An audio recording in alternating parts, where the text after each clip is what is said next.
40년 동안 한 번도 의심하지 않았습니다. 그 여자는 돈 많은 남자를 따라 떠났고 나는 버림받았다고 그렇게 믿었어요. 혼자 일어섰고 혼자 올라갔고 혼자 살아남았습니다. 그런데 어느 날 눈먼 가사 도우미가 내 집에 들어왔어요. 밥상을 차리는 손이 이상했습니다. 내 습관을 아무에게도 말한 적 없는 것들을 그 사람이 알고 있었어요. 40년 전 내 눈을 살린 수술비는 대체 어디서 온 걸까요? 그리고 내 왼쪽 눈의 각막은 원래 누구의 것이었을까요? 각막의 비밀. 이야기 시작하기 전에 잠깐만요. 구독과 좋아요로 조용히 응원해 주시면 다음 이야기를 이어가는데 큰 힘이 됩니다. 지금 어디에서 듣고 계신지 댓글로 한 줄 남겨주셔도 충분합니다. 이 이야기는 끝까지 함께 해주세요.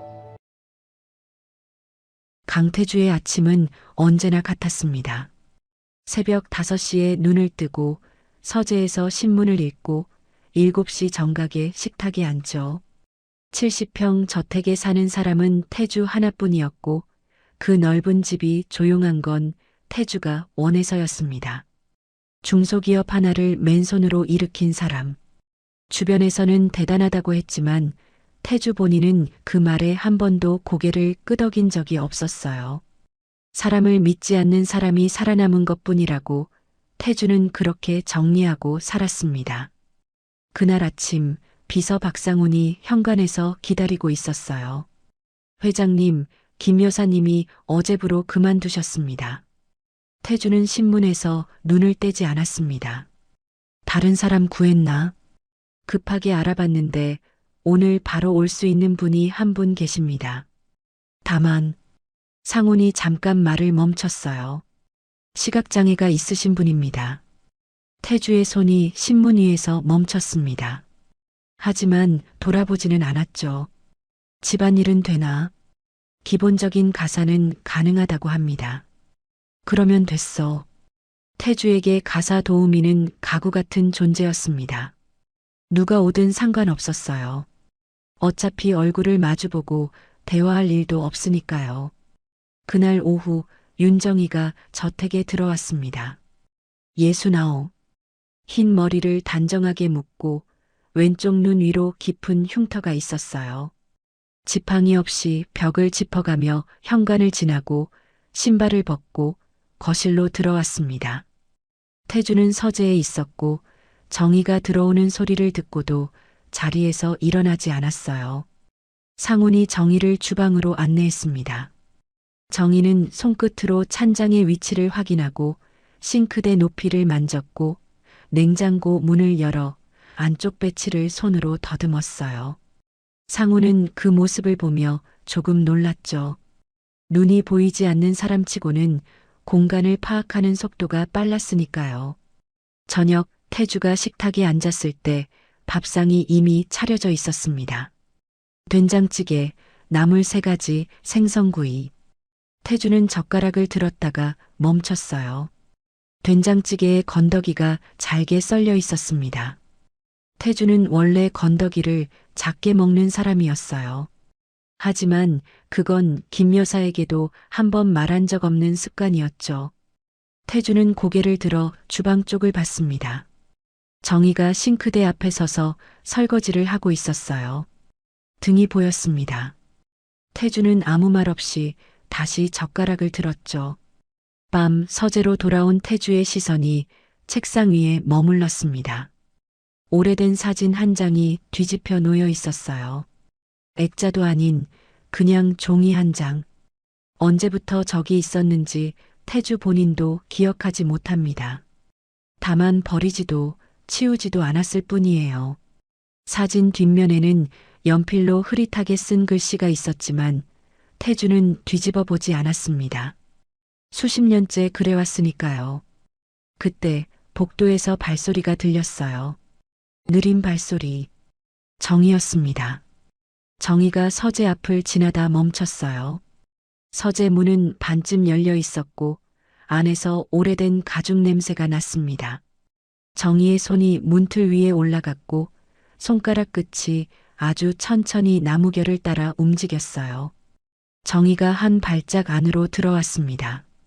책상 위에 놓인 무언가, 오래된 오르골 쪽으로 손을 뻗었어요. 손끝이 오르골의 모서리에 닿는 순간 정희의 손이 멈췄습니다. 아주 짧은 순간이었지만 분명히 멈췄어요. 뭐 하는 겁니까? 태주의 목소리에 정희가 손을 걷었습니다. 죄송합니다. 길을 잘 몰라서 잠깐 헤맸습니다. 정희가 고개를 숙이고 물러났어요. 태주는 정희의 등을 보지 않았습니다.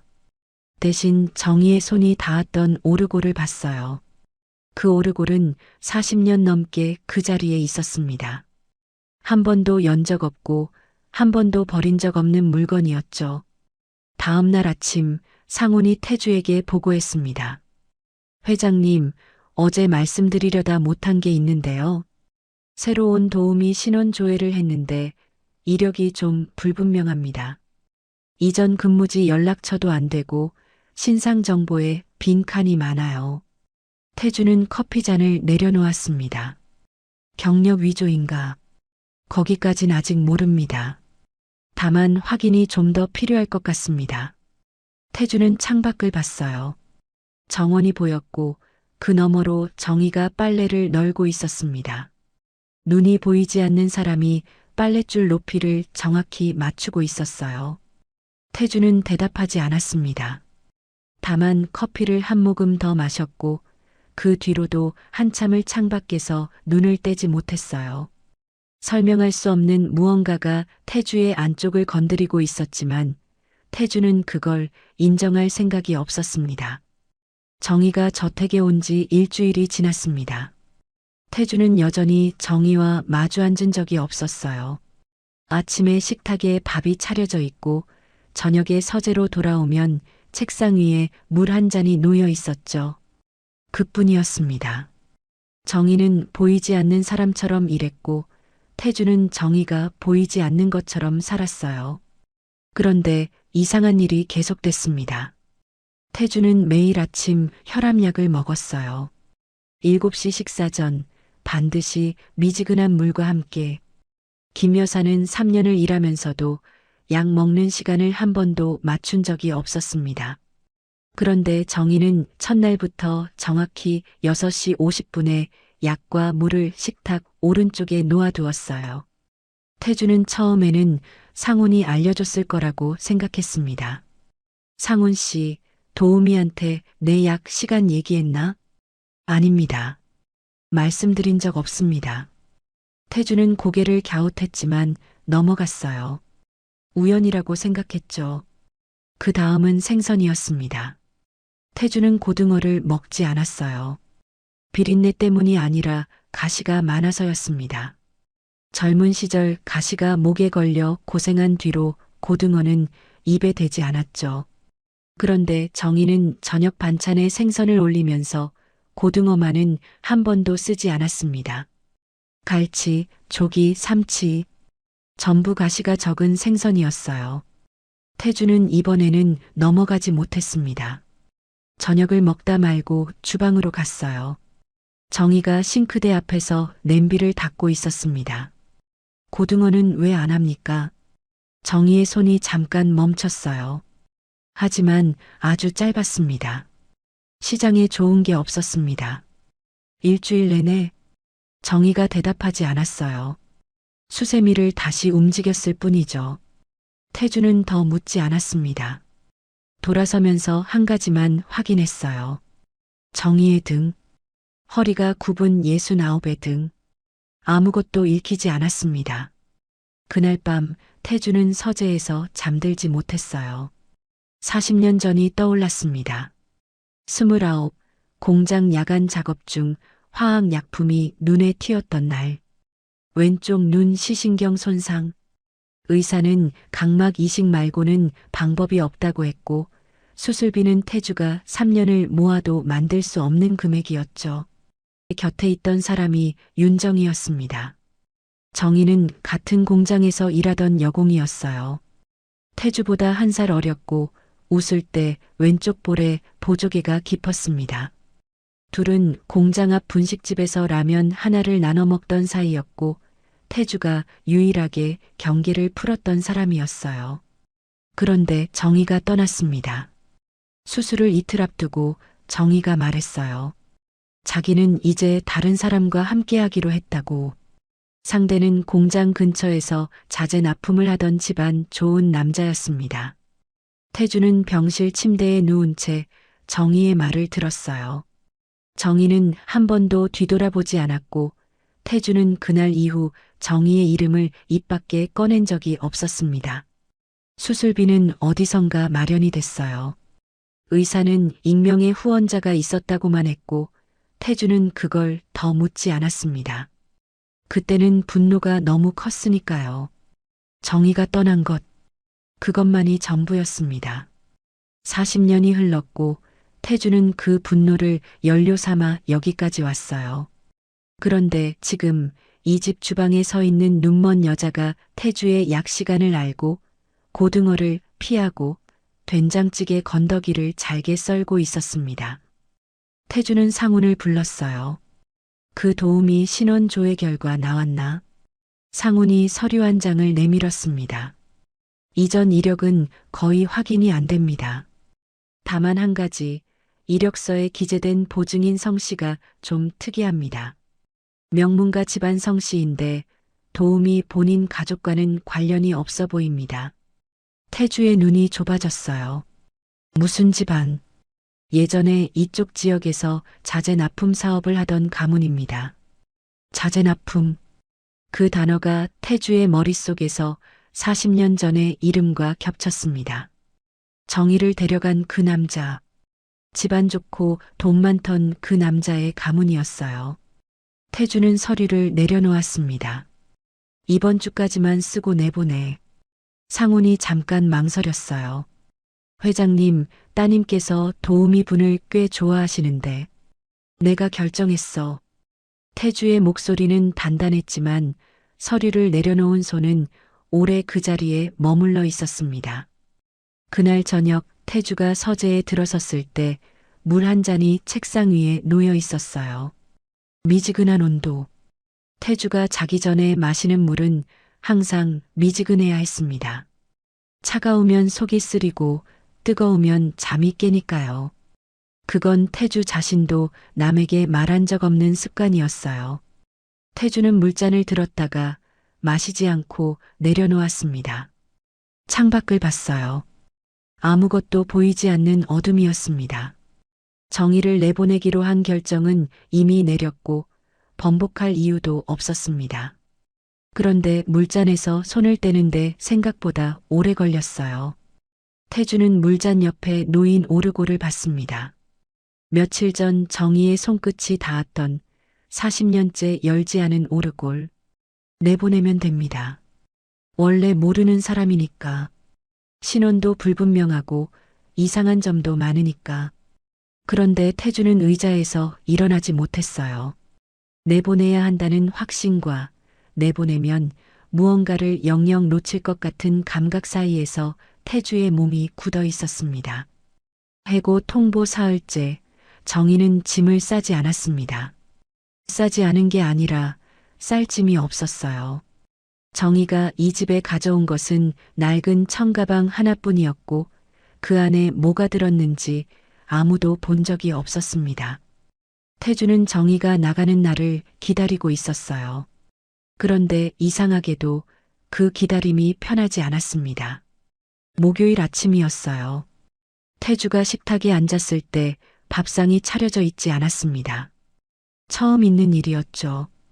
태주가 주방으로 갔을 때 정희가 바닥에 쓰러져 있었어요. 의식은 있었지만 몸을 일으키지 못했습니다. 태주가 상훈을 불렀고 구급차가 왔어요. 정희는 들것에 실리면서도 한마디만 했습니다. 냉장고에 된장찌개 남겨뒀습니다. 데워 드세요. 태주는 대답하지 않았어요. 구급차 문이 닫히는 걸 현관에 서서 지켜봤을 뿐입니다. 병원에서 연락이 온 건 오후 2시였습니다. 상훈이 전화를 받고 태주에게 보고했어요. 만성 영양실조에 빈혈이 심하다고 합니다. 그리고 시신경 쪽 손상이 오래된 거라 양쪽 모두 시력 회복은 불가능하다고요. 태주는 서류를 보고 있었습니다. 양쪽? 네. 한쪽은 원래 안 보이셨고 나머지 한쪽도 거의 실명 상태라고 합니다. 태주의 손이 서류 위에서 멈췄어요. 원래 안 보이는 쪽이 어느 쪽인가? 왼쪽이라고 합니다. 오래전에 수술 이력이 있다고 하는데 정확한 건 의사 선생님한테 직접 들으셔야 할 것 같습니다. 태주는 서류를 덮었습니다. 아무 말 없이 창밖을 봤어요. 한참을 그러고 있다가 차를 준비하라고 했습니다. 태주는 병원에 가지 않으려 했어요. 내보내기로 한 사람이고 이번 주가 끝나면 남이 되는 사람이니까요. 그런데 차가 병원 주차장에 들어서고 있었습니다. 병원 복도에서 태주는 정희의 병실로 가지 않았어요. 대신 원무과로 갔습니다. 환자 윤정희, 과거 의료 기록 열람이 가능합니까? 보호자분이신가요? 고용주입니다. 원무과 직원이 난처한 표정을 지었지만 상훈이 서류 몇 장을 건넸고 잠시 후 기록이 나왔습니다. 태주가 기록을 펼쳤어요. 왼쪽 눈, 각막 적출, 41년 전. 태주는 그 줄에서 멈췄습니다. 적출. 이식이 아니라 적출이었어요. 정희는 각막을 받은 게 아니라 준 사람이었습니다. 태주의 손가락이 종이 위에서 떨렸어요. 다음 줄을 읽었습니다. 기증 대상, 기록 없음. 하지만 같은 날짜에 동일 병원에서 각막 이식 수술을 받은 환자 기록이 연결되어 있었고 그 환자 이름은 강태주였습니다. 태주는 기록을 내려놓지 못했어요. 손이 종이를 쥐고 있었고 놓으면 무언가가 무너질 것 같았습니다. 상훈이 조심스럽게 말했어요. 회장님, 괜찮으십니까? 태주는 대답하지 않았습니다. 대신 복도를 걸었어요. 원무과를 나와 엘리베이터를 타고 병원 로비를 지나 주차장 쪽으로 향했습니다. 정희의 병실이 있는 층은 3층이었고 태주는 1층에서 올라가지 못했어요. 차 안에서 태주는 상훈에게 한 가지를 더 시켰습니다. 40년 전에 내 눈 수술한 의사, 아직 살아있는지 알아봐. 이틀 뒤 상훈이 찾아낸 사람은 은퇴한 안과 전문의 최동호였습니다. 82, 요양원에서 지내고 있었어요. 태주가 직접 갔습니다. 최동호는 태주를 알아보지 못했어요. 하지만 40년 전 수술 이야기를 꺼내자 노의사의 눈이 잠깐 선명해졌습니다. 각막 이식, 젊은 남자, 공장에서 다친 환자, 수술비는 누가 냈습니까? 보호자가 아니었어. 젊은 여자가 가져왔지. 현금으로. 태주의 숨이 멈췄어요. 그 돈은 어디서 난 겁니까?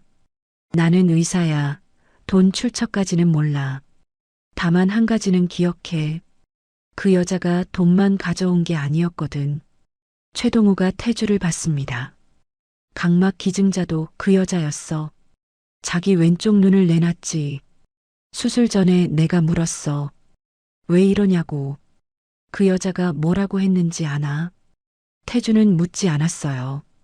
묻고 싶지 않았습니다. 아무 말도 안 했어. 그냥 서류에 서명만 하고 나갔지.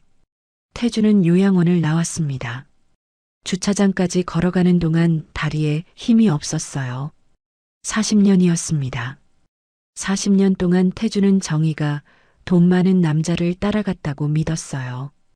이력서에 있던 그 성씨, 그 가문. 태주는 그 이름만으로 모든 이야기를 완성했었습니다. 정희는 배신했고 자기는 버림받았다고. 그런데 그 남자는 뭐였을까? 수술비를 마련하기 위해 정희가 찾아간 사람이었을까? 각막의 대가였을까? 태주는 알 수 없었습니다. 다만 한 가지는 분명했어요.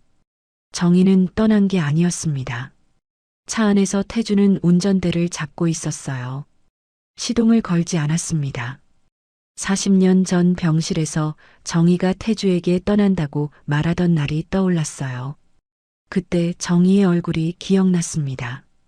냉정했다고 태주는 그렇게 기억하고 있었어요. 그런데 지금 다시 떠올리자 하나가 보였습니다. 정희의 왼쪽 눈 위에 붕대가 감겨 있었어요. 그날도 감겨 있었습니다. 태주는 그걸 보고도 묻지 않았어요. 분노가 너무 커서 정희의 얼굴 전체가 보이지 않았던 겁니다. 지금 태주의 왼쪽 눈은 멀쩡했습니다. 40년째 잘 보이고 있었어요. 그 눈은 태주의 것이 아니었습니다. 태주는 운전대를 잡은 채 움직이지 못했어요. 병원으로 돌아가서 정희의 병실 문을 열면 되는 일이었습니다. 3층까지 올라가면 되는 일이었어요. 그런데 발이 떨어지지 않았습니다. 돌아가면 정희의 얼굴을 봐야 했고, 정희의 눈과 흉터를 봐야 했고, 그 흉터가 자기 왼쪽 눈이 멀쩡한 이유라는 걸 두 눈 뜨고 확인해야 했으니까요. 태주는 시동을 걸지 못한 채 주차장에 앉아 있었습니다. 태주는 그날 병원에서 돌아오지 못했습니다. 주차장에서 2시간을 앉아 있다가 결국 시동을 걸고 집으로 왔어요. 저택은 어두웠고 주방에 불이 꺼져 있었습니다. 정희가 없는 첫 번째 저녁이었어요. 태주는 식탁에 앉지 않았습니다. 서재로 갔어요. 책상 위에 오르골이 있었고 그 옆에 뒤집힌 사진이 있었습니다. 태주는 의자에 앉아서 그 2가지를 번갈아 봤어요. 상훈이 문을 두드렸습니다. 회장님, 병원에서 연락 왔습니다. 윤도우미 상태가 많이 안 좋다고 합니다. 치매 초기 증상도 보인다고요. 보호자가 없어서 병원 측에서 연락 가능한 분을 찾고 있습니다. 태주는 대답하지 않았어요. 회장님, 들었어. 상훈이 나갔습니다. 태주는 혼자 남았어요. 치매라는 단어가 머릿속에 남아 있었습니다. 정희가 기억을 잃어간다는 뜻이었어요. 40년 동안 태주가 모르고 있던 진실을 정희마저 잊어버리면 이 세상에 그 이야기를 아는 사람은 아무도 없게 됩니다. 다음 날 아침 태주는 병원에 갔어요. 3층 복도를 걸었습니다. 정희의 병실은 복도 끝에 있었어요. 문 앞까지 갔습니다. 문은 반쯤 열려 있었고 안에서 정희가 침대에 앉아 있는 게 보였어요. 창문 쪽을 향하고 있었지만 보이지 않는 눈으로 무엇을 보고 있었는지는 알 수 없었습니다. 태주는 문을 열지 못했어요. 손이 문 손잡이 위에 올라갔다가 내려왔습니다. 그걸 3번 반복했어요. 4번째에 태주는 손을 내리고 복도 의자에 앉았습니다. 1시간을 앉아 있었어요. 그때 간호사가 정희의 병실에서 나왔습니다. 간호사 손에 비닐봉지가 들려 있었어요. 보호자분이세요? 아닙니다. 혹시 소지품 맡아주실 수 있으세요? 환자분 짐 정리를 해야 하는데 보관할 곳이 없어서요. 태주는 비닐봉지를 받았습니다. 가벼웠어요. 안에 든 것이 거의 없었습니다. 복도 의자에 앉아서 봉지를 열었어요. 낡은 청가방. 정희가 저택에 올 때 들고 왔던 그 가방이었습니다. 안에는 옷 1벌, 약통 하나, 그리고 작은 천주머니가 있었어요. 태주는 천주머니를 열었습니다. 안에 만년필이 하나 들어 있었어요. 태주의 손이 멈췄습니다. 그 만년필은 태주가 28살 때 정희에게 준 것이었어요. 첫 월급을 받고 분식집에서 라면을 먹으면서 건넸던 물건이었습니다. 비싼 것도 아니었고 제대로 포장하지도 않았어요. 그냥 주머니에서 꺼내서 밀어줬을 뿐이었죠. 만년필은 40년이 지나 있었습니다. 도금은 벗겨졌고 클립은 휘어져 있었어요. 하지만 닦은 흔적이 있었습니다. 누군가 오랜 시간 동안 반복해서 만진 자국이 표면에 남아 있었어요. 태주는 만년필을 쥔 채 복도에 앉아 있었습니다. 40년이었어요. 정희는 40년 동안 이걸 가지고 있었습니다. 눈이 보이지 않는 손으로 이걸 만지고 닦고 천주머니에 넣어 다녔어요. 태주가 정희를 증오하는 40년 동안 정희는 태주의 만년필을 품고 살았습니다. 태주는 일어섰어요. 병실 문 앞으로 다시 갔습니다. 문 안에서 정희의 목소리가 들렸어요. 간호사에게 말하고 있었습니다. 퇴원하면 어디로 가야 합니까? 보호자분이 정해주실 거예요. 보호자는 없습니다. 태주는 문 밖에 서 있었어요. 정희는 태주가 온 줄 몰랐을 겁니다.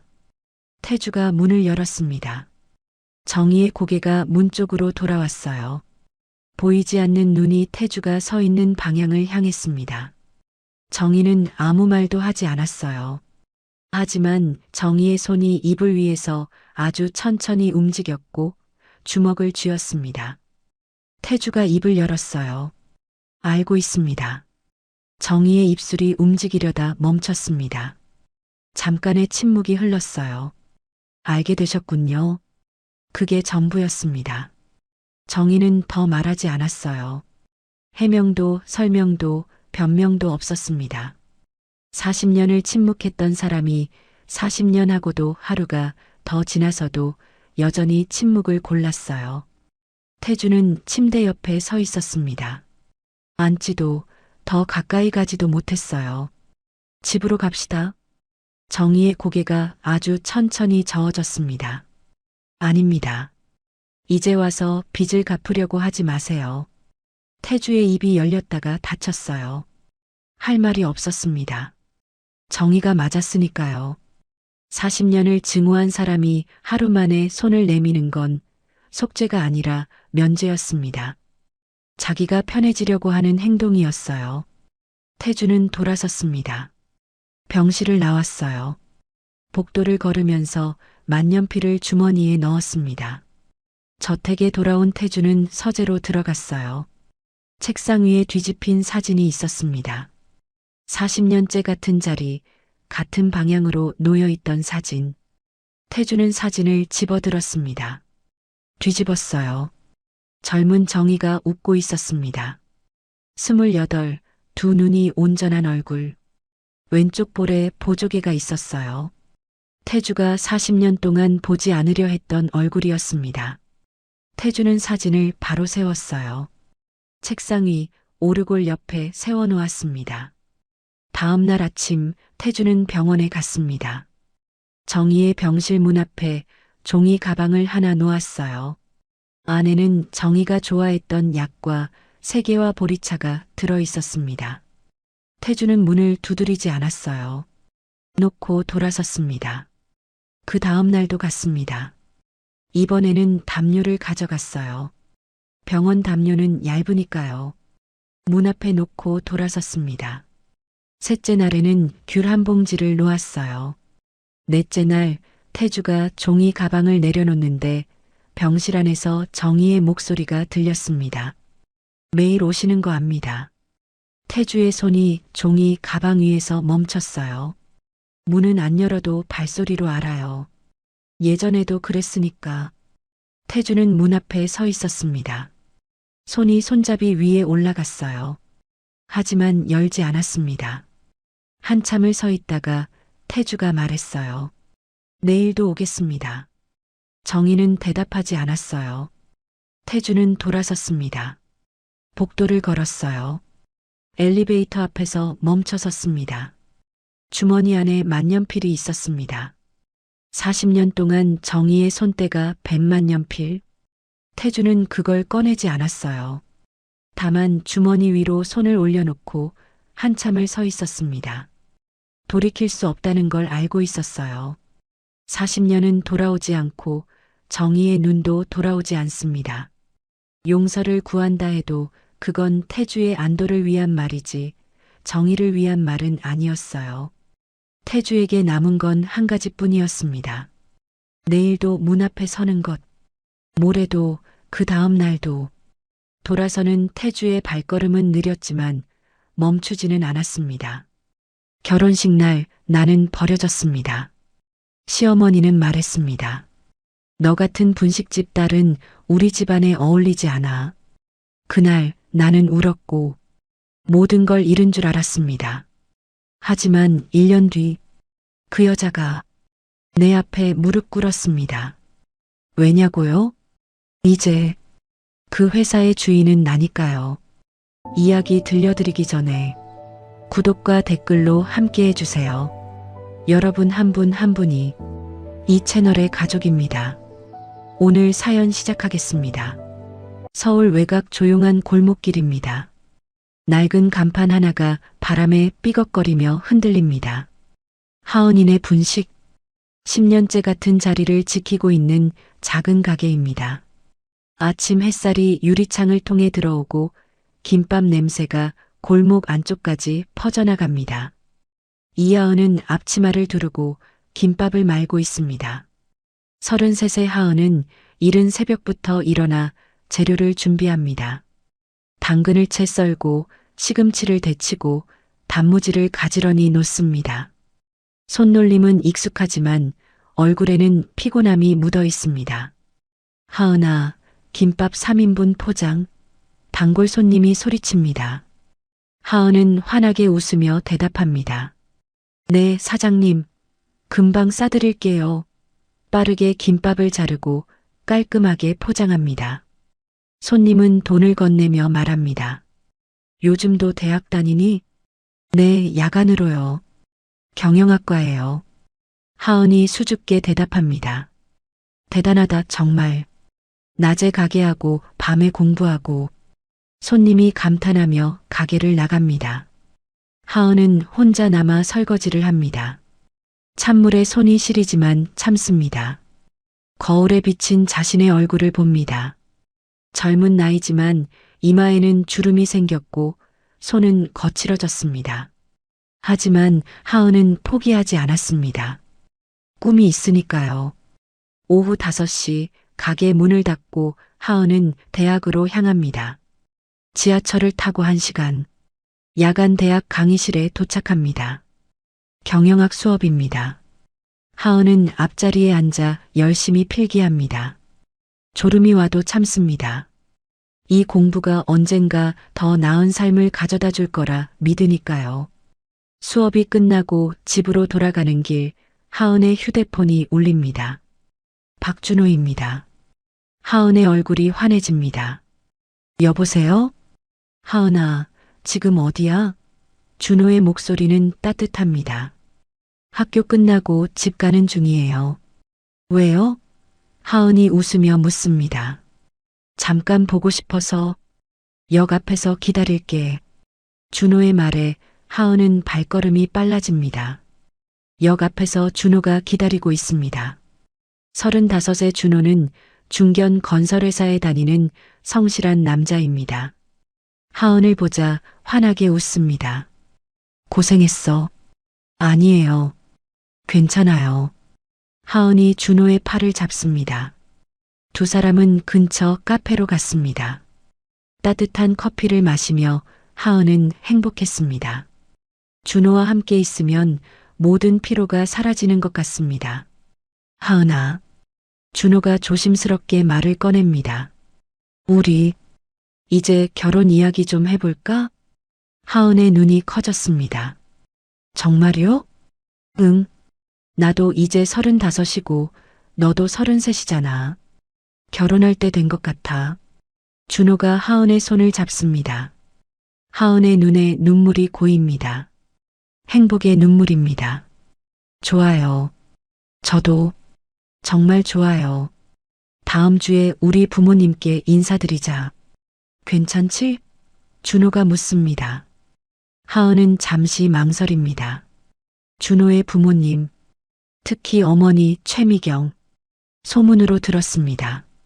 까다롭고 체면을 중시한다고. 하지만 사랑하는 사람이니 괜찮을 거라고 스스로를 다독입니다. 네, 좋아요. 하은이 고개를 끄덕입니다. 일주일 후 하은은 준호의 집을 찾아갔습니다. 강남의 고급 아파트. 하은은 긴장한 채 현관 앞에 섰습니다. 손에는 정성껏 준비한 선물. 준호가 초인종을 눌렀습니다.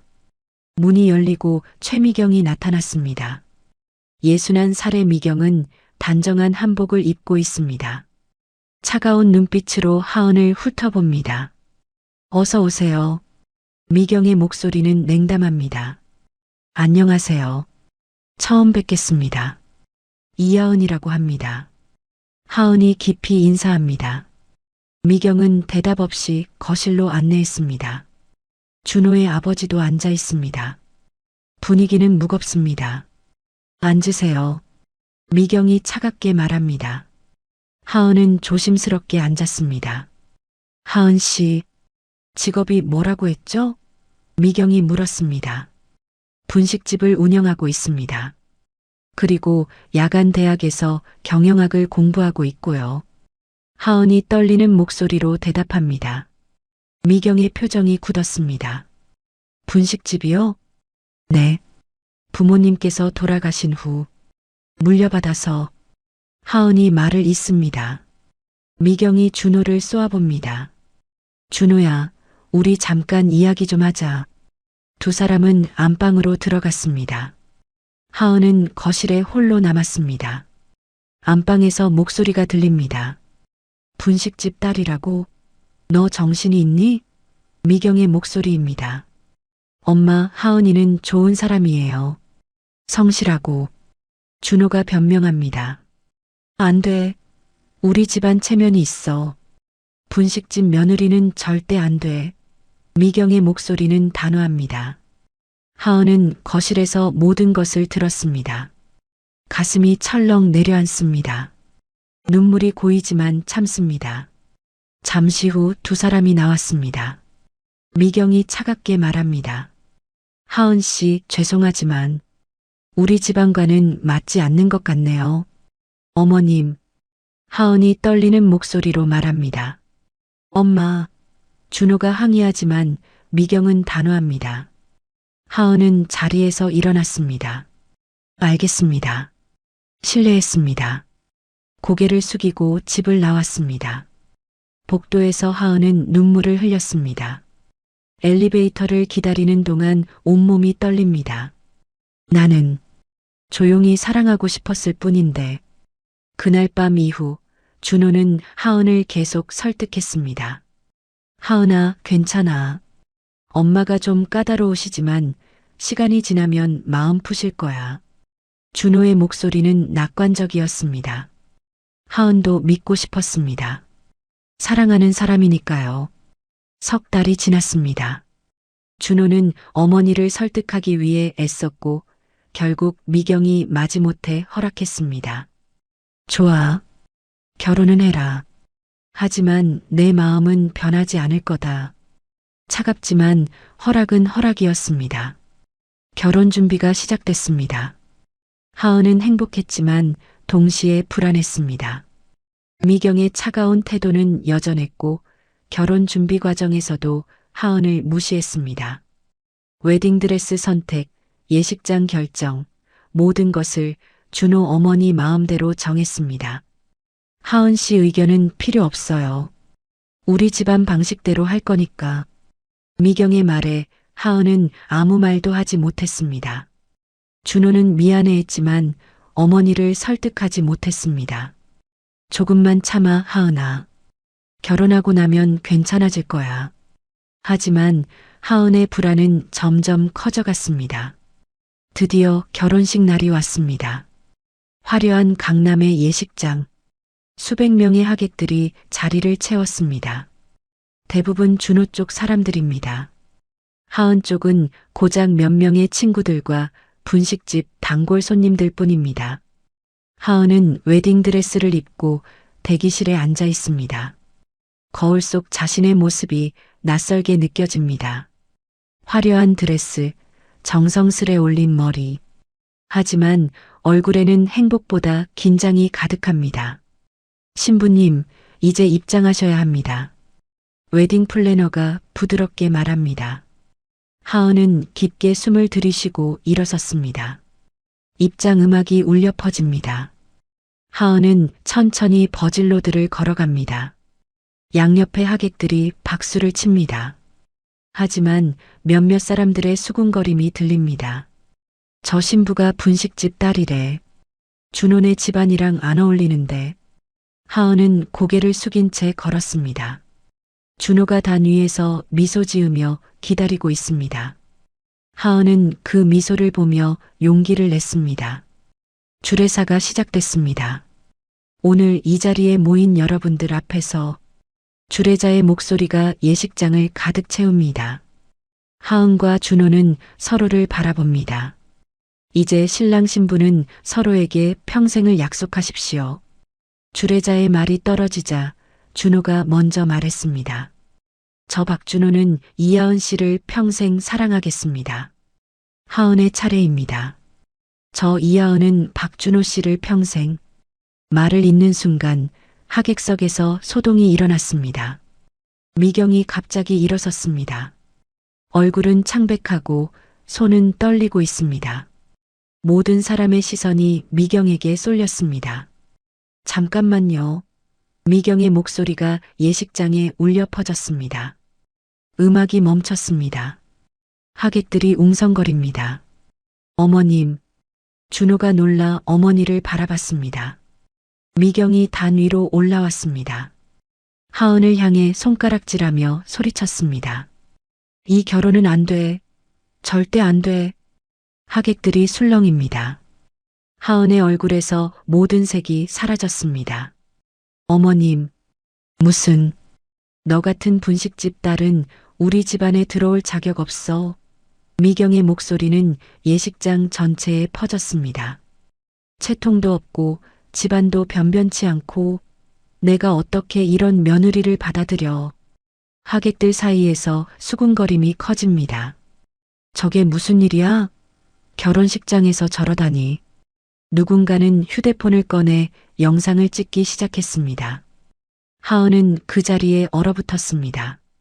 눈물이 뺨을 타고 흘러내렸습니다. 웨딩드레스 위로 눈물 자국이 번졌습니다. 엄마, 이러시면 안 돼요. 준호가 어머니를 말렸지만 미경은 멈추지 않았습니다.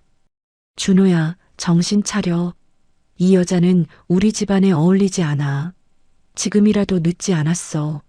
미경이 준호의 팔을 잡아당겼습니다. 준호는 어머니와 하은 사이에서 망설였습니다. 하은을 바라보는 준호의 눈빛이 흔들립니다. 그리고 천천히 하은에게서 눈을 돌렸습니다. 하은아, 미안해. 준호가 떨리는 목소리로 말했습니다. 그냥 당분간은 결혼을 미루는 게. 하은의 세상이 무너졌습니다. 준호 씨, 무슨 말씀을. 미안해. 준호가 고개를 숙였습니다. 나 어머니 뜻을 거스를 수 없어. 미경이 승리한 듯 웃었습니다. 그래, 준호야. 잘 생각했어. 미경은 하은을 향해 말했습니다. 이하은 씨, 이제 나가주세요. 당신은 이 자리에 있을 자격이 없어요. 하객들의 수군거림이 점점 커집니다. 하은의 친구들이 일어나 항의하려 했지만 하은이 손을 들어 말렸습니다. 괜찮아요. 하은이 떨리는 목소리로 말했습니다. 제가 나갈게요. 하은은 부케를 바닥에 떨어뜨렸습니다. 하얀 장미 꽃잎이 사방으로 흩어졌습니다. 그리고 천천히 돌아서서 버질로들을 걸어나갔습니다. 하객들은 조용히 지켜봤습니다. 누군가는 동정의 눈빛으로, 누군가는 호기심으로. 하은은 그 모든 시선을 견디며 걸었습니다. 한 걸음 한 걸음. 웨딩드레스의 긴 치마가 바닥을 쓸고 지나갑니다. 예식장 문을 나서는 순간 하은은 주저앉을 뻔했습니다. 다리에 힘이 풀렸습니다. 하지만 참았습니다. 밖에 나가기 전까지는 무너질 수 없습니다. 예식장을 빠져나와 복도에 선 하은. 아무도 없는 복도. 그제야 하은은 벽에 기대어 주저앉았습니다. 웨딩드레스가 바닥에 펼쳐졌습니다. 왜 이래야 했어? 하은은 흐느꼈습니다. 나는 그냥 사랑하고 싶었을 뿐인데.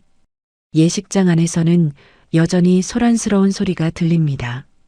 하객들의 웅성거림, 미경의 목소리. 하지만 하은에게는 아무것도 들리지 않습니다. 귀가 멍한 것 같습니다. 하은의 친구가 밖으로 나와 하은을 안았습니다. 하은아, 괜찮아. 울어도 돼. 하은은 친구 품에서 한없이 울었습니다. 평생 잊지 못할 치욕의 날, 결혼식장에서 버림받은 날, 꿈꾸던 행복이 산산조각 난 날입니다. 그날 밤 하은은 분식집으로 돌아왔습니다. 웨딩드레스를 입은 채로 거울 앞에 선 하은은 자신의 모습을 바라봤습니다. 눈물로 범벅이 된 화장, 구겨진 드레스. 나는 정말 자격이 없는 걸까? 하은이 스스로에게 물었습니다. 그날 이후 하은은 일주일 동안 가게 문을 닫았습니다. 아무도 만나지 않고 집에만 있었습니다. 먹지도 자지도 못했습니다. 준호에게서 몇 통의 전화가 왔지만 받지 않았습니다. 세상이 무너진 것 같았습니다. 일주일 후 하은은 마침내 분식집 문을 열었습니다. 단골 손님들이 걱정스러운 얼굴로 찾아왔습니다. 하은아, 괜찮아? 소식 들었어. 하은은 억지로 웃으며 대답했습니다. 네, 괜찮아요. 김밥 드릴까요? 하지만 괜찮지 않았습니다. 밤마다 악몽을 꿨습니다. 예식장에서 손가락질 받던 순간, 준호가 등을 돌리던 순간, 하은은 그 기억에서 벗어날 수 없었습니다. 어느 날 오후 낯선 노신사가 분식집에 들어왔습니다. 70대 중반으로 보이는 남자는 정갈한 양복을 입고 있습니다. 분식집과는 어울리지 않는 차림새입니다. 이하은 씨 맞으십니까? 노신사가 정중하게 물었습니다. 네. 그런데 누구세요? 하은이 의아해하며 대답했습니다. 저는 이승한 회장님의 비서였던 김태준이라고 합니다. 노신사가 명함을 건넸습니다. 하은은 명함을 받으며 눈이 커졌습니다. 한빛그룹 고문 김태준. 한빛그룹이라는 이름에 하은의 가슴이 뛰기 시작했습니다. 할아버지의 회사입니다. 할아버지, 말씀이세요? 하은이 떨리는 목소리로 물었습니다. 그렇습니다. 태준이 고개를 끄덕였습니다. 회장님께서 돌아가신 지 3년이 지났습니다. 그리고 이제 때가 왔습니다. 무슨 말씀이세요? 하은이 의자에 앉으며 물었습니다. 태준이 서류 가방에서 두꺼운 봉투를 꺼냈습니다. 회장님의 유언장입니다. 3년간 봉인되어 있었고 이제야 공개할 수 있게 됐습니다. 하은은 떨리는 손으로 봉투를 받았습니다. 봉투를 열자 정식 유언장이 나왔습니다. 변호사 도장이 찍혀 있고 법원 인증까지 받은 문서입니다. 유언장을 펼친 하은의 눈이 점점 커졌습니다. 첫 페이지 맨 위에 굵은 글씨로 적혀 있습니다. 한빛그룹 후계자 이하은. 하은은 숨을 멈췄습니다. 이게 무슨... 회장님께서는 손녀인 하은 씨를 후계자로 지정하셨습니다. 태준이 조용히 설명했습니다. 하지만 한 가지 조건이 있었습니다. 하은 씨가 33이 될 때까지 신분을 숨기고 평범하게 살게 하는 것. 하은의 머릿속이 복잡해졌습니다. 왜 저를? 태준이 말을 이었습니다.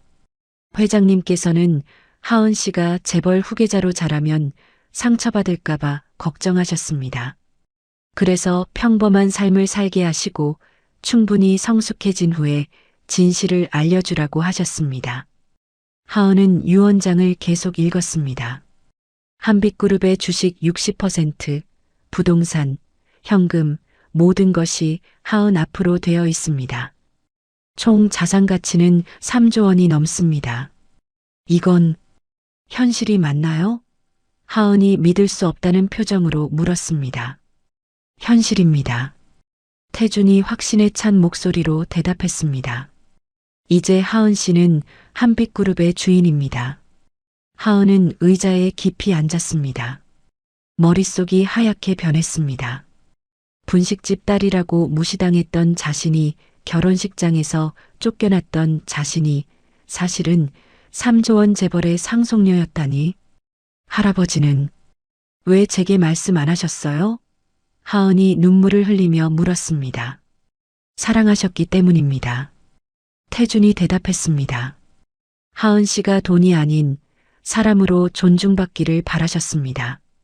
그래서 평범하게 자라게 하셨죠. 하은은 할아버지를 떠올렸습니다. 어릴 적 가끔 찾아오셔서 머리를 쓰다듬어 주시던 할아버지. 하은아, 넌 강한 아이야. 어떤 어려움도 이겨낼 수 있어. 그때 그 말의 의미를 이제야 알았습니다. 지금부터 어떻게 해야 하나요? 하은이 물었습니다. 내일 한빛그룹 본사로 오시면 됩니다. 태준이 주소가 적힌 명함을 건넸습니다. 임원진과 변호사들이 기다리고 있습니다. 정식으로 승계 절차를 진행할 겁니다. 태준이 떠나고 하은은 혼자 분식집에 앉아 있었습니다. 유원장을 바라보며 현실감이 들지 않습니다. 어제까지 김밥을 말던 자신이 오늘 3조 원의 주인이 됐습니다. 그날 밤 하은은 잠을 이루지 못했습니다. 침대에 누워 천장을 바라보며 생각했습니다. 준호와 미경의 얼굴이 떠올랐습니다. 분식집 딸이라고 무시하던 그들, 결혼식장에서 자신을 쫓아내던 그들, 이제 어떻게 하지? 하은은 스스로에게 물었습니다. 복수를 해야 할까? 아니면 그냥 새로운 삶을 살아야 할까? 머릿속이 복잡했습니다. 다음 날 아침 하은은 처음으로 정장을 차려입었습니다. 검은색 정장, 구두, 그리고 가방. 거울 앞에 선 하은은 낯설었습니다.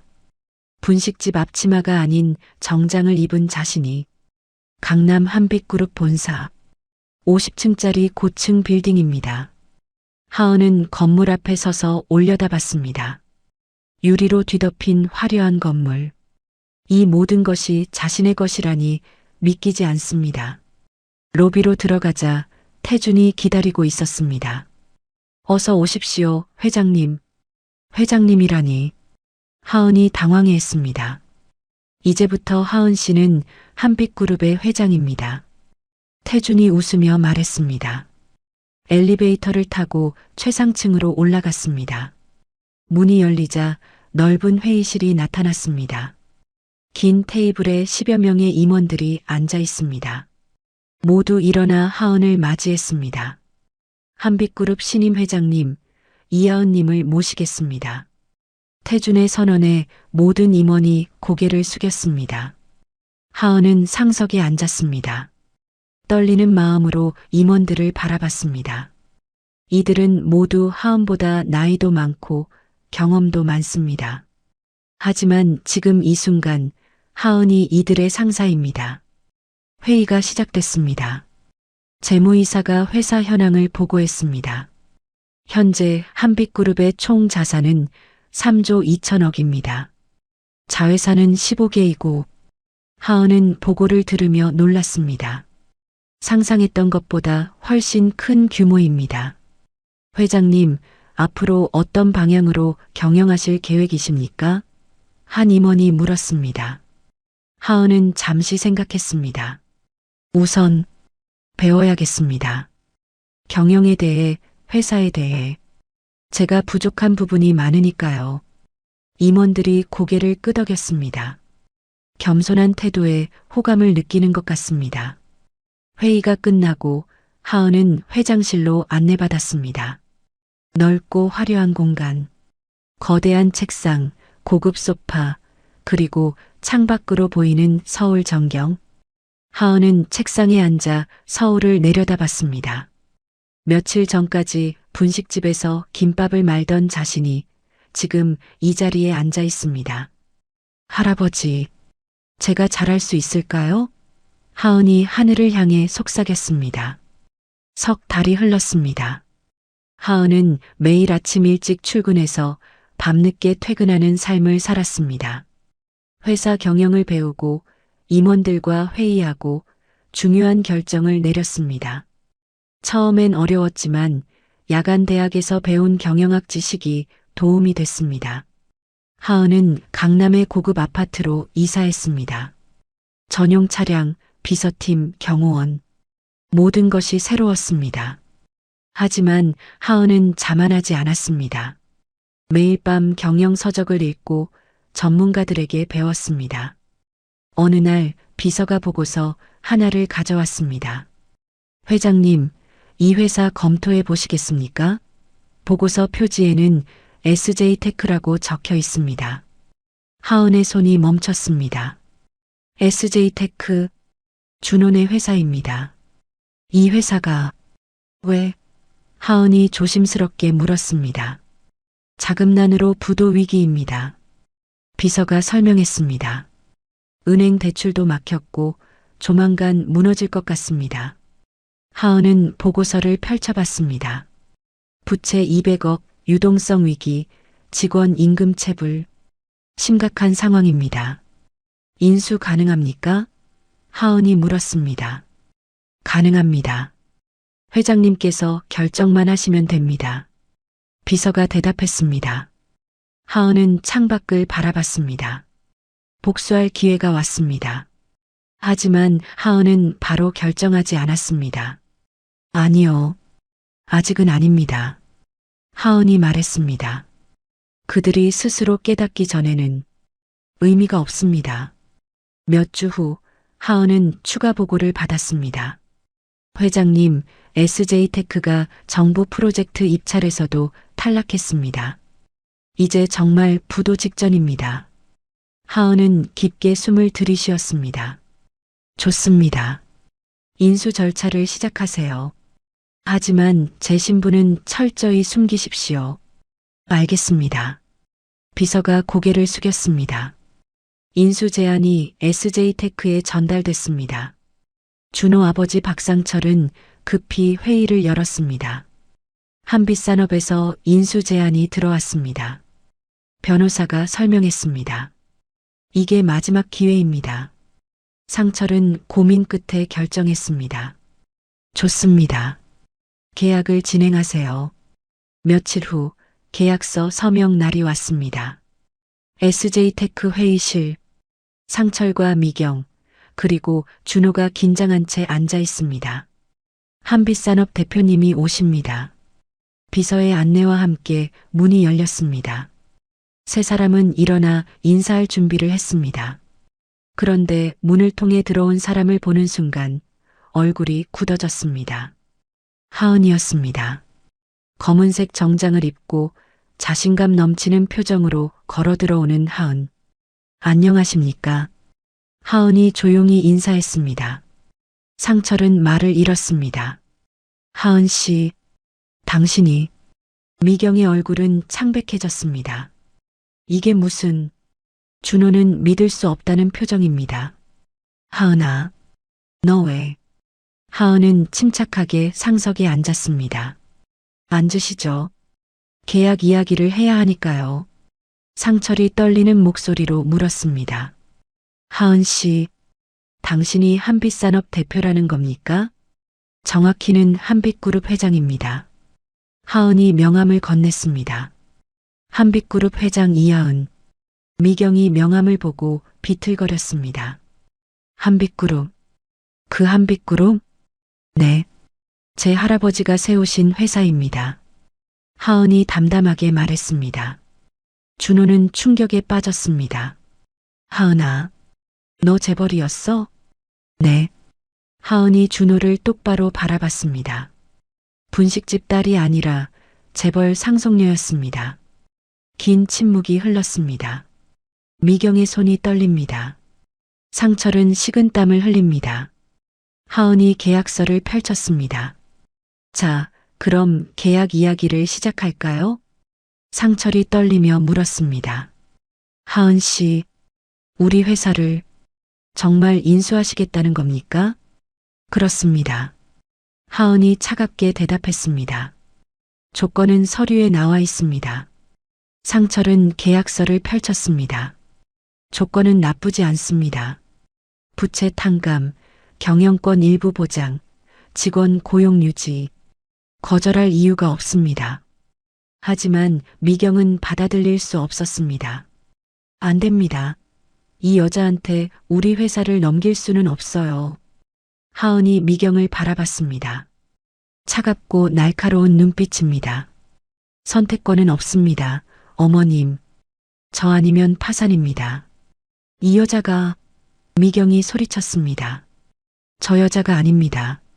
하은이 말을 끊었습니다. 회장입니다. 이하은 회장이라고 불러주시죠.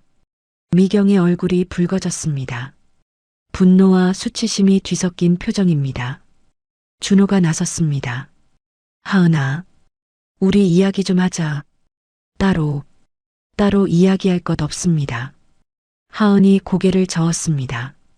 여기서 끝내시죠. 계약서에 서명하시겠습니까? 아니면 파산하시겠습니까? 상철은 떨리는 손으로 펜을 들었습니다. 서명하겠습니다. 아버지, 미경이 상철의 팔을 잡았습니다. 이럴 수는 없어요. 다른 방법이 없소? 상철이 소리쳤습니다. 이대로 가면 우리 다 망해. 미경은 주저앉을 듯 비틀거렸습니다.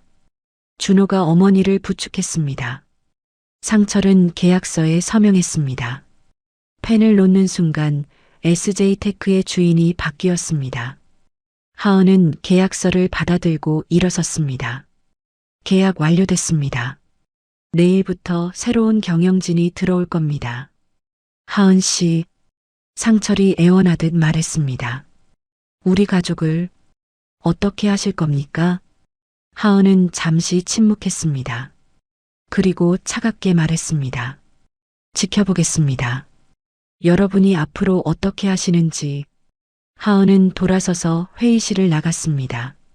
뒤로 미경의 흐느끼는 소리가 들렸지만 하은은 멈추지 않았습니다. 복도를 걸으며 하은은 가슴이 답답했습니다. 복수는 달콤할 줄 알았는데 쓰디쓴 맛만 남았습니다. 이게 내가 원했던 걸까? 하은은 속으로 물었습니다. 한 달이 지났습니다. 하은은 SJ테크에 새로운 경영진을 투입했습니다. 부채를 정리하고 새로운 프로젝트를 시작했습니다. 회사는 빠르게 안정을 되찾았습니다. 하지만 준호 가족은 달랐습니다. 상철은 이사 자리에서 물러나 고문직으로 밀려났습니다. 실권 없는 자리입니다. 미경은 회사에 나올 이유조차 없어졌습니다. 준호만이 평직원으로 남아 일하고 있습니다. 어느 날 오후 하은은 SJ테크를 방문했습니다. 정기 점검 차 온 것입니다. 직원들은 하은을 보고 긴장한 채 인사했습니다. 회장님, 어서 오십시오. 하은은 각 부서를 둘러봤습니다. 그리고 영업팀 사무실에서 준호를 마주쳤습니다. 준호는 서류를 들고 있다가 하은을 보고 멈췄습니다. 회장님, 준호가 어색하게 인사했습니다. 일 열심히 하고 계시네요. 하은이 담담하게 말했습니다. 네. 준호는 고개를 숙였습니다. 과거에는 당당했던 준호가 이제는 초라해 보입니다. 하은은 준호를 지나쳐 걸어갔습니다. 뒤돌아보지 않았습니다. 준호는 그런 하은의 뒷모습을 바라보며 주먹을 쥐었습니다. 회의실에서 보고를 받던 중 비서가 급히 들어왔습니다. 회장님, 밖에서 소란이 일어났습니다. 무슨 일입니까? 하은이 물었습니다. 최미경 여사께서 찾아오셨습니다. 비서가 조심스럽게 말했습니다. 하은은 잠시 망설이다가 말했습니다. 들어오시라고 하세요. 문이 열리고 미경이 들어왔습니다. 한 달 사이에 많이 늙어 보입니다. 얼굴에는 주름이 깊어졌고 눈 밑에는 다크서클이 있습니다. 하은 씨, 미경이 떨리는 목소리로 말했습니다. 회장이라고 부르십시오. 하은이 차갑게 말했습니다. 미경은 입술을 깨물었습니다. 회장님, 부탁이 있습니다. 말씀하세요. 하은이 팔짱을 끼며 말했습니다. 우리 남편을 제발 완전히 쫓아내지는 말아주세요. 미경이 눈물을 흘렸습니다. 고문직이라도 남겨주세요. 평생 이 회사에 바친 사람입니다. 하은은 미경을 바라봤습니다. 한때 자신을 무시하고 결혼식장에서 모욕했던 그 여자. 지금은 눈물을 흘리며 애원하고 있습니다. 기억하십니까? 하은이 조용히 물었습니다. 결혼식 날 제게 뭐라고 하셨는지. 미경의 얼굴이 창백해졌습니다. 그건 분식집 딸은 우리 집안에 들어올 자격 없다고 하셨죠. 하은의 목소리는 차갑습니다. 제 앞에서 손가락질하시며 쫓아내셨습니다. 미경은 고개를 떨구었습니다. 미안합니다. 정말 미안합니다. 지금 와서 미안하다고 다 되는 겁니까?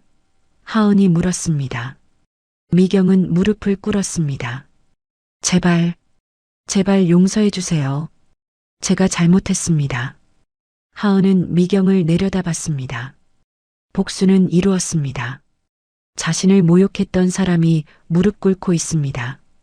하지만 마음은 편하지 않습니다. 일어나세요.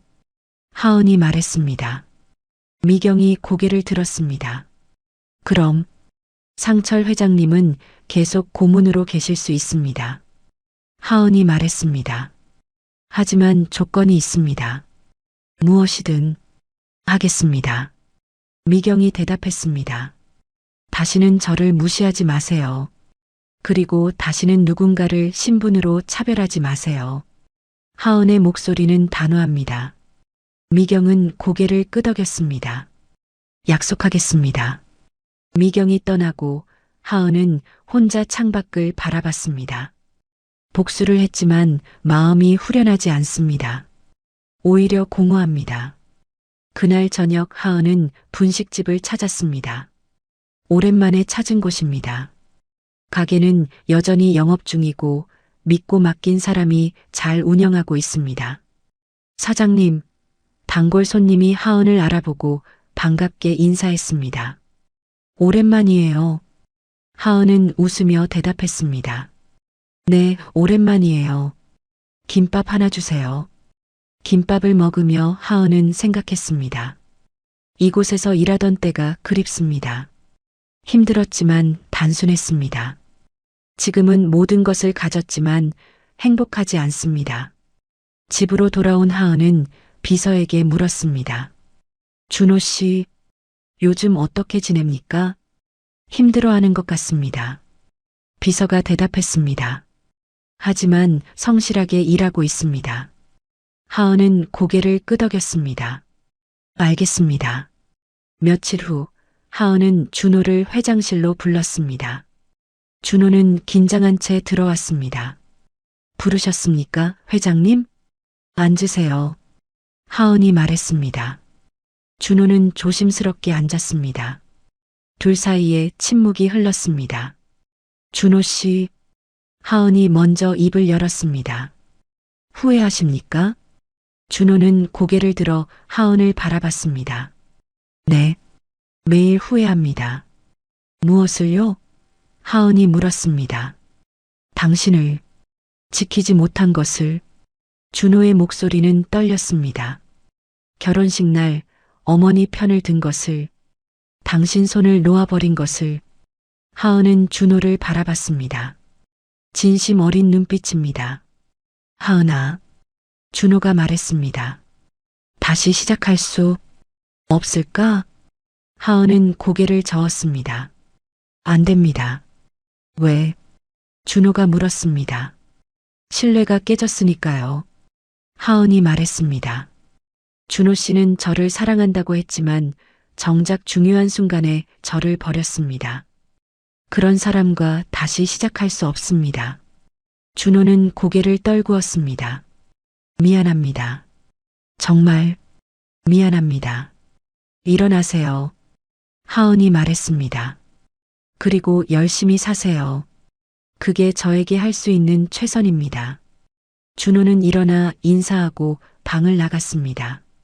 문이 닫히고 하은은 혼자 남았습니다. 창밖으로 서울 야경이 펼쳐집니다. 화려한 불빛들, 하은은 모든 것을 가졌습니다. 돈도 권력도 복수도. 하지만 여전히 공허합니다. 이제 뭘 해야 하지? 하은은 스스로에게 물었습니다. 그날 밤 하은은 할아버지 사진 앞에 앉았습니다. 할아버지, 제가 잘하고 있는 걸까요? 사진 속 할아버지는 따뜻하게 미소 짓고 있습니다. 2달이 더 지났습니다. 하은은 회사 경영에 전념했습니다. 한빛그룹은 순조롭게 성장했고 SJ테크도 회복세를 보였습니다. 하지만 하은의 마음속 공허함은 채워지지 않았습니다. 어느 날 하은은 이사회에서 중요한 안건을 다뤘습니다. SJ테크의 구조조정을 진행하겠습니다. 하은이 발표했습니다. 불필요한 인력을 정리하고 효율을 높이겠습니다. 임원들이 고개를 끄덕였습니다. 좋은 결정입니다, 회장님. 하지만 하은의 비서가 조심스럽게 물었습니다. 회장님, 그럼 박준호 씨도 정리 대상에 포함됩니까? 하은은 잠시 멈췄습니다. 준호. 그 이름을 들으니 마음이 복잡해집니다. 아니요. 하은이 말했습니다. 준호 씨는 유지합니다. 일을 잘하고 있으니까요. 며칠 후 구조조정 명단이 발표됐습니다. 10여 명의 직원이 정리 대상에 올랐지만 준호는 포함되지 않았습니다. 준호는 명단을 보고 안도의 한숨을 쉬었습니다. 그날 저녁 준호는 용기를 내어 하은에게 문자를 보냈습니다. 회장님, 저를 남겨주셔서 감사합니다. 열심히 일하겠습니다. 하은은 문자를 읽고 답장하지 않았습니다. 그저 화면을 바라보다가 휴대폰을 내려놓았습니다. 한편 미경은 집에서 혼자 시간을 보내고 있었습니다. 예전처럼 친구들과 모임도 없고 사교 활동도 사라졌습니다. 남편은 회사에서 명목상의 자리만 유지하고 있고 아들은 평사원으로 일하고 있습니다. 모든 것이 달라졌습니다. 미경은 거울 앞에 앉아 자신의 얼굴을 바라봤습니다. 늙어 보입니다. 그리고 후회스럽습니다. 내가 왜 그랬을까? 미경은 결혼식 날을 떠올렸습니다. 하은을 손가락질하며 쫓아내던 자신. 그때는 당연하다고 생각했습니다. 체면과 가문을 지키는 것이라고 믿었습니다. 하지만 지금 생각하니 부끄럽습니다. 미경은 하은에게 다시 한번 사과하고 싶었습니다. 진심으로. 하지만 용기가 나지 않았습니다. 어느 날 하은은 분식집을 다시 직접 운영하기로 결정했습니다. 회장님, 정말 그러시겠습니까? 비서가 놀라며 물었습니다. 네. 하은이 대답했습니다. 제 뿌리를 잊지 않고 싶습니다. 그리고 그곳이 그립습니다.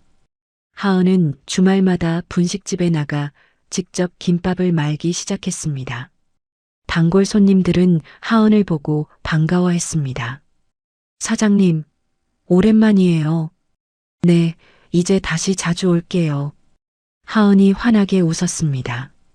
김밥을 만들며 하은은 평온함을 느꼈습니다. 회장실에서는 느낄 수 없던 감정입니다.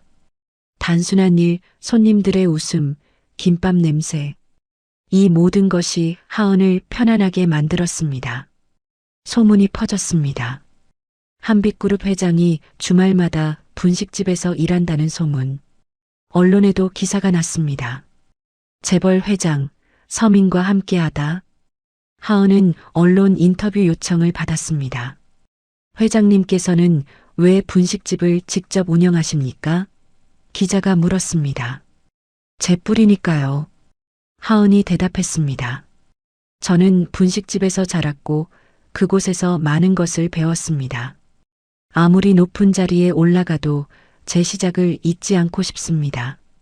기자가 또 물었습니다. 과거에 결혼식 사건이 있었다고 들었습니다. 그 일에 대해서는 어떻게 생각하십니까? 하은은 잠시 침묵했습니다. 그리고 조용히 말했습니다. 아팠습니다. 하지만 그 경험 덕분에 더 강해질 수 있었습니다. 이제는 용서하려고 노력하고 있습니다.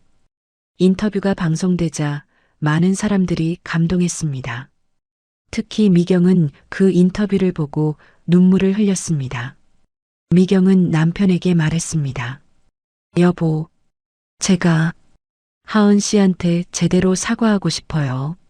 상철이 물었습니다. 어떻게요? 직접 찾아가서 무릎 꿇고라도 진심을 전하고 싶어요. 미경이 말했습니다.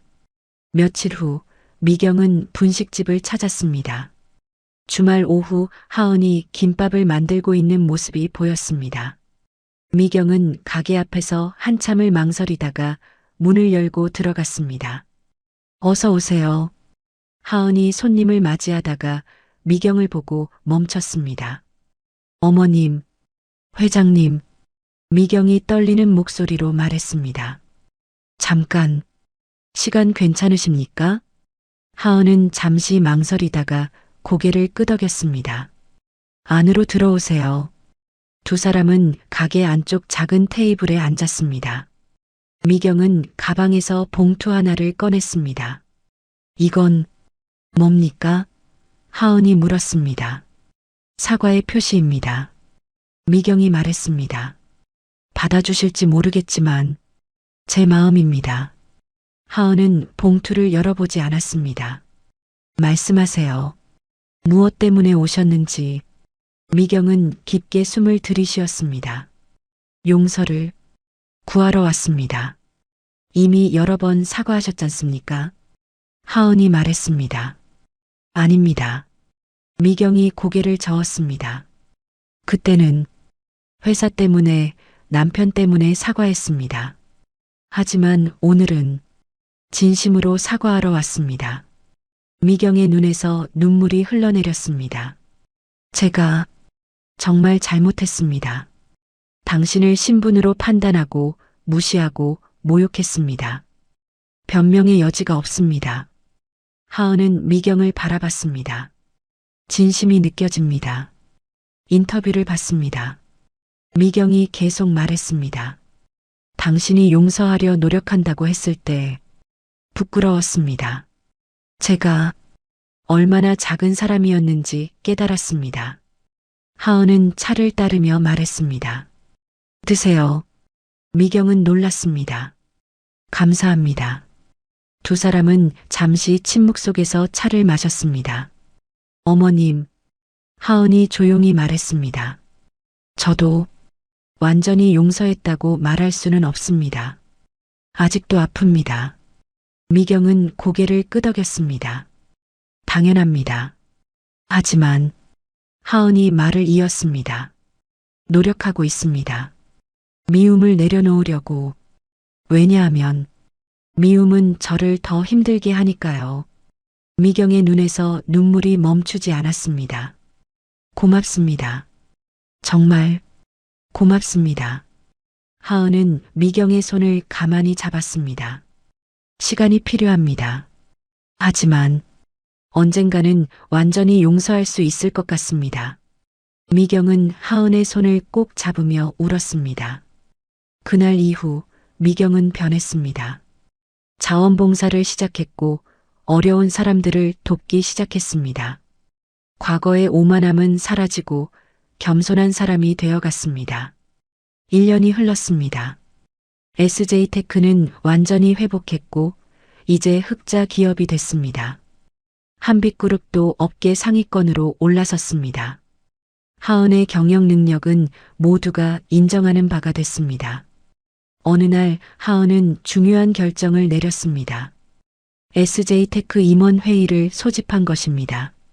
상철과 준호도 참석했습니다. 모두가 긴장한 표정으로 앉아 있습니다. 오늘 중요한 발표가 있습니다. 하은이 입을 열었습니다. SJ테크의 경영권에 대한 결정입니다. 상철의 얼굴이 창백해졌습니다. 준호도 긴장한 채 하은을 바라봤습니다. 하은이 서류를 꺼냈습니다. SJ테크의 경영권 40%를 박상철 회장님께 돌려드리겠습니다. 회의실이 술렁였습니다. 상철은 믿을 수 없다는 표정입니다. 회장님, 무슨 말씀을? 조건이 있습니다. 하은이 말을 이었습니다. 앞으로 이 회사를 제대로 경영하셔야 합니다. 그리고 직원들을 신분이나 배경으로 차별하지 마십시오. 상철은 눈물을 글썽이며 고개를 숙였습니다. 감사합니다. 정말 감사합니다. 감사할 것 없습니다. 하은이 말했습니다. 이건 용서가 아니라 기회입니다. 다시 시작할 기회를요. 회의가 끝나고 준호가 하은을 따라 나왔습니다.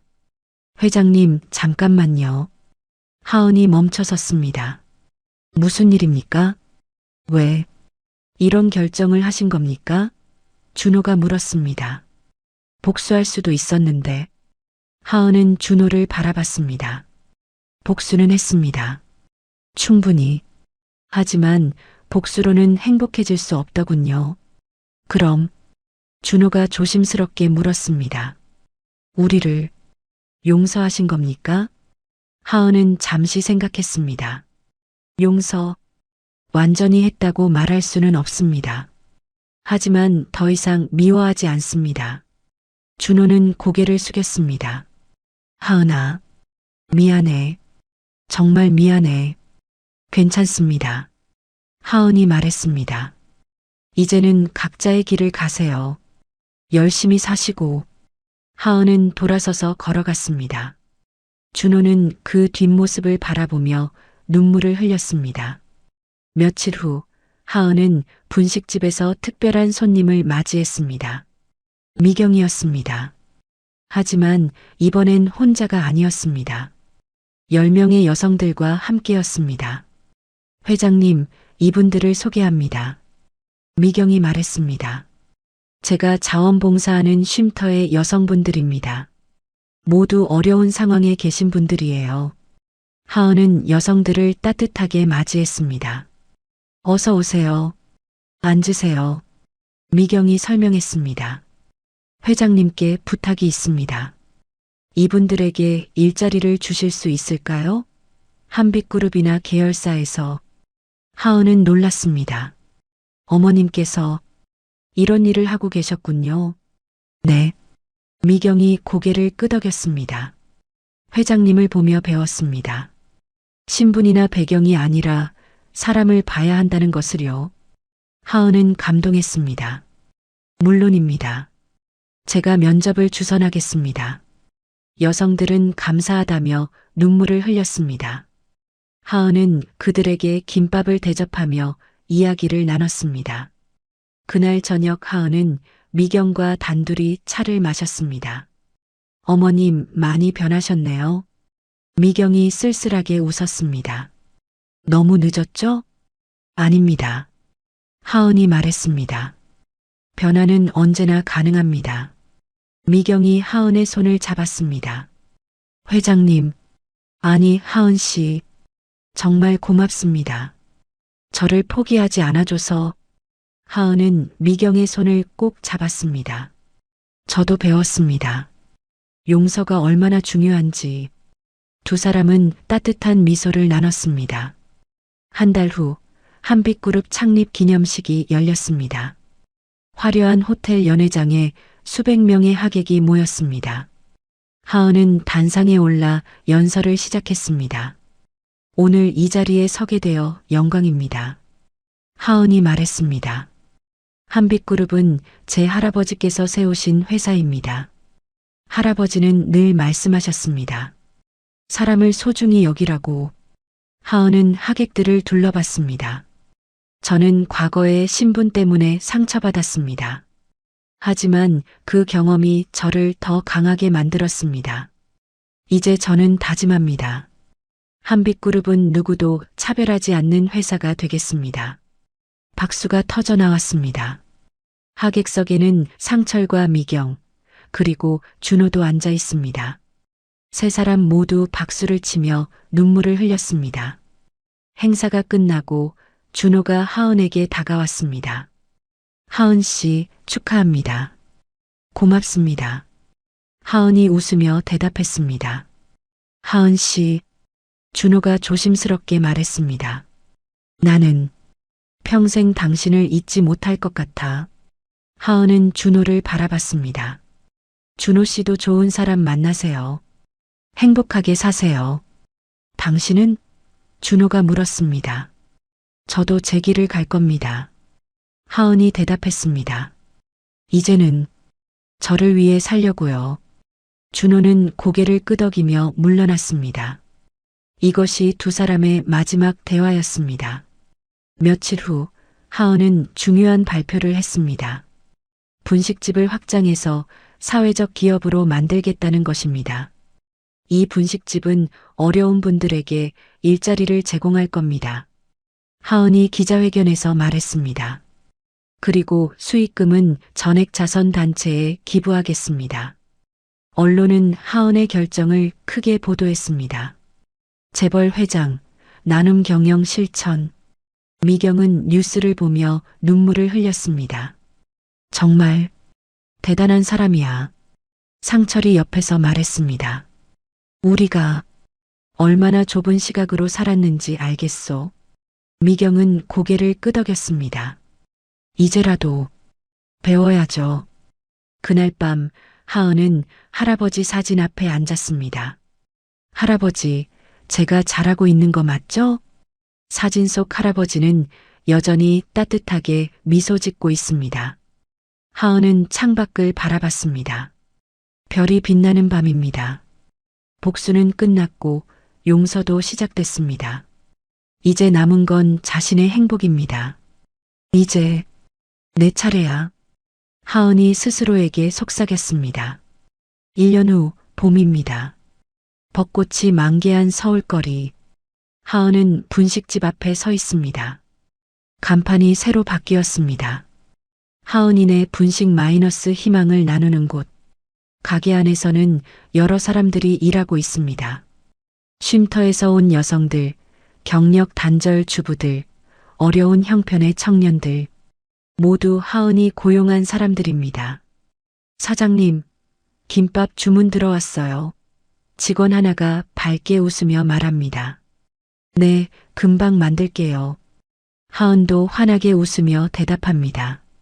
하은은 앞치마를 두르고 김밥을 만들기 시작합니다. 손놀림은 여전히 익숙합니다. 과거로 돌아간 것 같지만 모든 것이 달라졌습니다. 이제 하은은 선택했습니다. 이 일을. 점심시간 손님들이 가득 들어찹니다. 회사원들, 학생들, 동네 주민들 모두가 하은의 김밥을 좋아합니다. 사장님, 여기 김밥 정말 맛있어요. 한 손님이 말합니다. 감사합니다. 정성껏 만들었어요. 하은이 웃으며 대답합니다. 가게가 잠시 한산해진 오후, 하은은 밖으로 나와 벤치에 앉았습니다. 따뜻한 봄바람이 불어옵니다. 평화롭습니다. 그때 누군가 다가왔습니다. 미경입니다. 손에는 꽃다발을 들고 있습니다. 하은 씨, 이거. 미경이 꽃다발을 건넵니다. 1년 전 오늘이 회장님께서 우리 회사 경영권을 돌려주신 날이에요. 하은은 꽃을 받으며 미소 지었습니다. 기억하고 계셨군요. 물론이죠. 미경이 하은 옆에 앉았습니다. 제 인생이 바뀐 날인데요. 두 사람은 잠시 침묵 속에 앉아 있었습니다. 편안한 침묵입니다. 하은 씨, 미경이 조심스럽게 물었습니다. 후회 안 하세요? 회장 자리 내려놓고 여기서 김밥 만드는 거. 하은은 고개를 저었습니다. 아니요. 전혀요. 오히려 지금이 가장 행복해요. 정말요? 미경가 놀라며 물었습니다. 네. 하은이 대답합니다. 회장실에 앉아 있을 때는 늘 공허했어요. 하지만 여기서 손님들 보며 김밥 만들 때는 마음이 따뜻해져요. 미경은 하은의 손을 잡았습니다. 대단하세요. 정말. 하은은 웃으며 말했습니다. 한빛그룹은 좋은 경영진한테 맡겼어요. 잘 굴러가고 있고요. 저는 이게 더 맞는 것 같아요. 그날 저녁 하은은 가게 문을 닫고 정리를 했습니다. 직원들이 하나둘 퇴근하고 마지막으로 하은 혼자 남았습니다. 가게 안을 둘러보며 하은은 미소 지었습니다. 할아버지, 제가 제대로 된 선택을 한 것 같아요. 문 밖에서 누군가 노크했습니다. 하은이 문을 열자 아이들 여럿이 서 있습니다. 언니, 김밥 주세요. 아이들이 환하게 웃으며 말합니다. 하은은 아이들을 안으로 들였습니다. 들어와. 언니가 특별히 만들어줄게. 아이들은 자리에 앉아 하은을 바라봤습니다. 하은은 정성껏 김밥을 만들어 아이들에게 나눠줬습니다. 맛있어요. 아이들이 김밥을 먹으며 웃었습니다. 하은은 아이들의 웃는 얼굴을 보며 행복했습니다. 이것입니다. 하은이 원했던 것. 돈도 권력도 복수도 아닌 사람들과 함께 웃는 것. 아이들이 떠나고 하은은 혼자 가게를 정리했습니다. 그때 휴대폰이 울렸습니다. 비서에게서 온 문자입니다. 회장님, 한빛그룹이 올해도 업계 1위를 기록했습니다. 축하드립니다. 하은은 미소 지으며 답장했습니다. 수고하셨습니다. 모두에게 감사하다고 전해주세요. 회장 자리는 내려놓았지만 하은은 여전히 대주주입니다. 회사는 잘 돌아가고 있고 하은은 멀리서 지켜보고 있습니다. 며칠 후 하은은 특별한 행사를 열었습니다. 분식집 확장 오픈식입니다. 옆 가게를 인수해서 공간을 2배로 넓혔습니다. 그리고 더 많은 사람을 고용했습니다. 오픈식에는 많은 사람이 참석했습니다. 미경과 상철, 그리고 준호도 왔습니다. 옛 단골 손님들, 하은이 도운 사람들, 언론까지. 하은이 마이크를 잡고 말했습니다. 오늘 이 자리에 와주셔서 감사합니다. 이 분식집은 단순히 장사하는 곳이 아닙니다. 희망을 나누는 곳입니다. 박수가 터져 나왔습니다. 하은이 계속 말했습니다. 저는 과거에 많은 상처를 받았습니다. 하지만 그 상처가 저를 더 강하게 만들었습니다. 이제 저는 같은 아픔을 겪는 사람들을 돕고 싶습니다. 미경은 눈물을 흘리며 박수를 쳤습니다. 준호도 조용히 미소 지었습니다. 복수는 끝났고 용서도 했습니다. 하은이 말했습니다. 이제는 저를 위해 그리고 이웃을 위해 살려고 합니다. 함께 해주세요. 행사가 끝나고 사람들이 하나씩 떠났습니다. 준호가 마지막으로 하은에게 인사했습니다. 하은 씨, 행복하세요. 준호가 말했습니다. 준호 씨도요. 하은이 웃으며 대답했습니다. 두 사람은 악수를 나눴습니다. 이것이 진짜 마지막 인사였습니다. 그날 밤 하은은 가게 창가에 앉아 서울 야경을 바라봤습니다. 화려한 불빛들, 저 불빛 중 일부는 한빛그룹 건물입니다. 한때 하은이 있던 곳. 하지만 후회는 없습니다. 이곳이 하은의 자리입니다. 테이블 위에는 할아버지 사진이 놓여 있습니다. 하은은 사진을 쓰다듬으며 속삭였습니다. 할아버지, 저 이제 행복해요. 진짜로요. 창밖으로 아이들이 뛰어가는 모습이 보입니다. 웃으며 뛰는 아이들. 밝은 미래를 향해 달려가는 아이들. 하은도 웃었습니다. 복수도 끝났고 상처도 지나갔습니다. 이제는 하은이 살 차례입니다.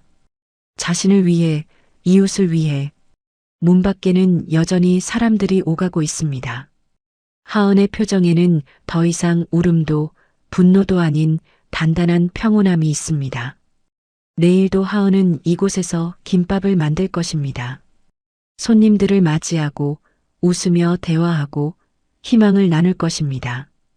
이것이 하은이 선택한 삶입니다. 완벽하지 않지만 진실한 삶. 화려하지 않지만 따뜻한 삶. 하은은 앞치마를 가지런히 개며 조용히 속삭였습니다. 내일도 좋은 하루가 되겠지.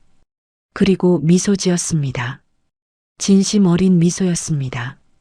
귀한 시간 내어 이 영상을 함께 해주셔서 진심으로 감사합니다. 여러분의 한 번 시청, 한 줄 댓글이 저에게 큰 힘이 됩니다. 앞으로도 마음을 어루만지는 이야기로 보답드리겠습니다. 항상 건강하시고 따뜻한 하루 보내세요.